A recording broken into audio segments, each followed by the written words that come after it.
Halo teman-teman, Tajahau, ketemu lagi di channel saya Miaye. Teman-teman, hari ini kan tanggal 22 Desember tahun 2022. Nah, teman-teman ada yang udah makan onde belum di rumahnya?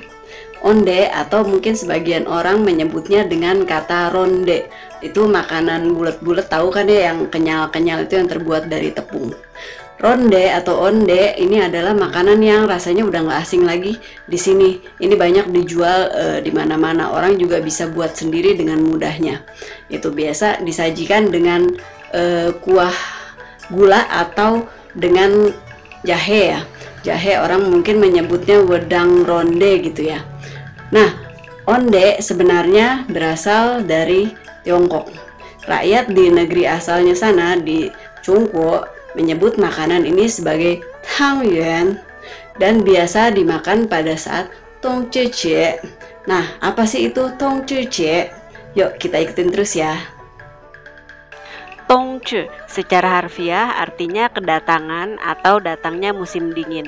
Hari ini merupakan salah satu dari 24 solar terms atau terjemahan tepatnya dalam bahasa Indonesia. Pokoknya solar terms itu adalah Chinese Traditional Solar Calendar. Gitu kalau dalam bahasa Inggrisnya. Ya, jadi hari ini merupakan titik balik matahari musim dingin di Tiongkok. Pada hari ini, tepat di belahan bumi bagian utara, malam menjadi sangat panjang dan sebaliknya, siang menjadi sangat pendek waktunya. Tongzhijie atau Festival Tongzhi ini sudah sangat lama ada dan dirayakan di Tiongkok sejak era Han Chao, era dinasti Han yang berkuasa pada tahun 206 sebelum Masehi sampai 220 Masehi. Dan Tongzhi biasanya selalu jatuh antara tanggal 21, 22, dan 23 kalender internasional setiap tahunnya. Jadi menurut catatan sejarah, titik balik matahari musim dingin yang paling awal di Tiongkok ini ditemukan oleh seorang bijak yang bernama Chou Feng yang menggunakan jam matahari. Sejak itulah Festival Tongzhi menjadi salah satu festival penting yang dirayakan di Tiongkok.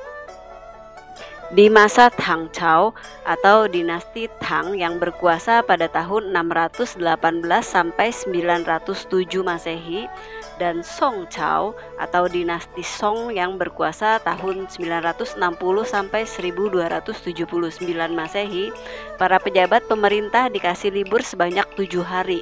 Ini supaya mereka bisa pulang untuk merayakan festival Tongzhi bersama keluarga dan bersembahyang kepada para dewata dan juga leluhur mereka. Di Tiongkok, rakyat menyambut datangnya hari ini dengan berbagai macam cara. Antara lain adalah bersembahyang kepada para dewata. Kebiasaan ini juga dimulai sejak masa dinasti Han. Di sana banyak kuil dibangun dengan alasan ini. Salah satunya adalah Tiantan Temple of Heaven di Beijing. Mereka meyakini bahwa pemujaan kepada langit akan menghasilkan panen yang besar dan kesehatan yang baik di tahun yang akan datang. Sembahyang leluhur. Orang-orang biasanya menyiapkan hyolo di depan papan arwah atau foto leluhur mereka dan menyajikan beberapa makanan sembahyang di altar sebagai bentuk persembahan simbolis kepada para leluhur. Di beberapa bagian timur di Tiongkok, orang-orang biasanya membawa makanan dan hyo ke kuburan leluhur mereka, menyapu dan membersihkan tempat tersebut, dan memberikan penghormatan kepada leluhur selama masa festival titik balik matahari musim dingin itu. Membuat arak beras. Di Tiongkok Selatan ada tradisi meminum arak beras selama festival Tongzhi. Mereka meminumnya untuk menghangatkan tubuh dari udara musim dingin. Karena kebiasaan itulah mereka banyak membuat minuman ini sendiri. Membuat daging panggang. Rakyat di Tiongkok Selatan, terutama di provinsi Guangdong dan Guangxi, juga biasanya mengawetkan daging panggang. Ini biasanya daging babi ya, pada saat perayaan Tongzhi.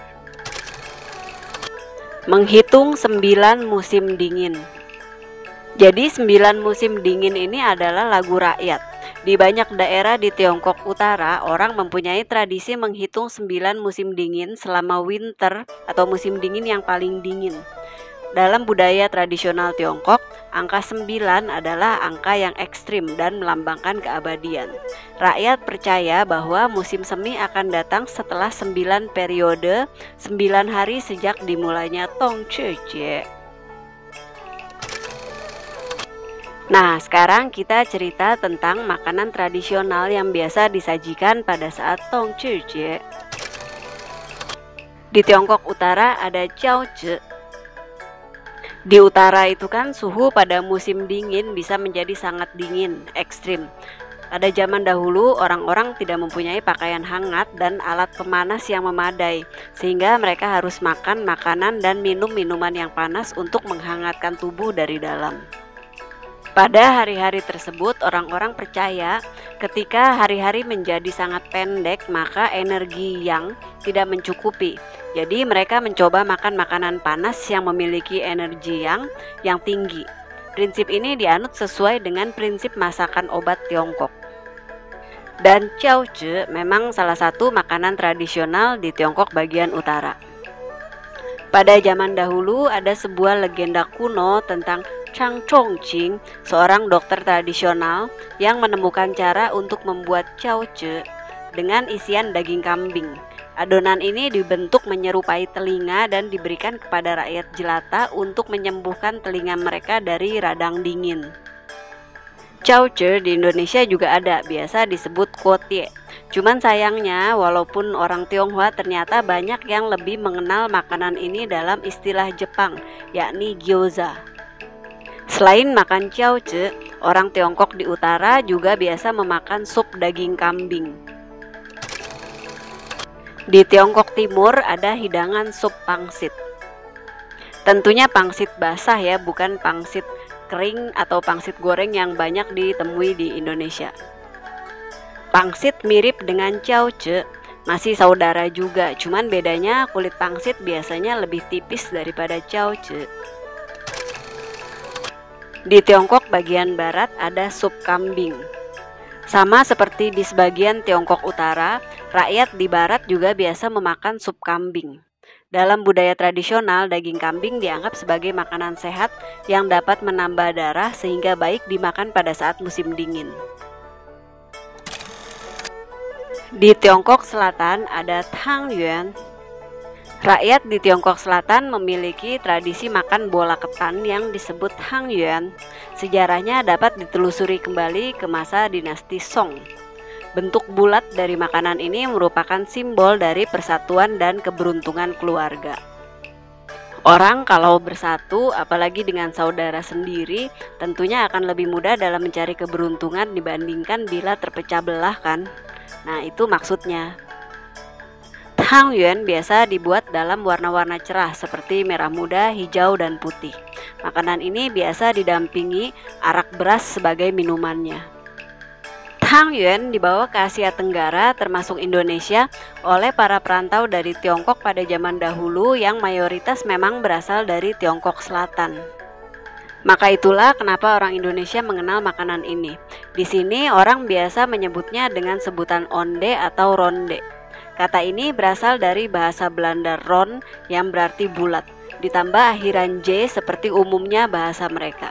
Bagi lidah lokal seperti saya juga, ronje agak sulit diucapkan, maka muncullah sebutan ronde atau onde.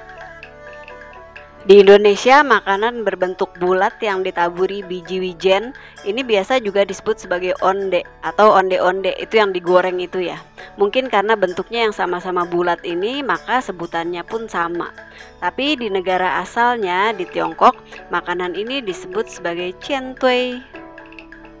Wo chu ni men Tongzhijie kuai le. Selamat hari onde dan selamat makan onde.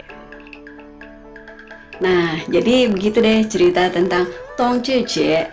Itu seru nggak teman-teman? Gimana? Kalau teman-teman gimana kebiasaannya di rumah masing-masing? Beli atau bikin? Kalau saya waktu zaman engkong emak masih ada, itu biasanya bikin. Itu rame-rame anak engkong emak, anak cucu menantu gitu ya, seru. Satu keluarga besar bikin rame-rame, makan rame-rame juga. gitu. Nah, terus biasanya ada kebiasaan nih kalau dalam tradisi Tionghoa makan ronde, mangkok pertama itu biasanya dimakan jumlahnya sesuai dengan umur kita. Misalnya umur kita 10 tahun, berarti onde pertama yang kita makan itu sebanyak 10 tahun. Baru nanti 10 tahun maaf. Onde yang dimakan pertama itu sebanyak 10 butir. Nah, setelah itu baru kalau mau nambah lagi baru boleh bebas, mau 15 butir, mau cuma 5 butir, bebas. Katanya sih itu maknanya untuk menambah hoki gitu. Nah, tapi mungkin ada makna lain yang saya juga nggak tahu, ya mungkin teman-teman tahu. Atau mungkin teman-teman mau menambahkan tradisi makan onde ini di keluarga masing-masing. Boleh silakan share di kolom komentar di bawah ini ya. Jangan lupa like dan subscribe-nya kalau kalian menyukai video-video ini. Terima kasih untuk perhatiannya. Sampai ketemu di video berikutnya. Xie xie daja, zaijian.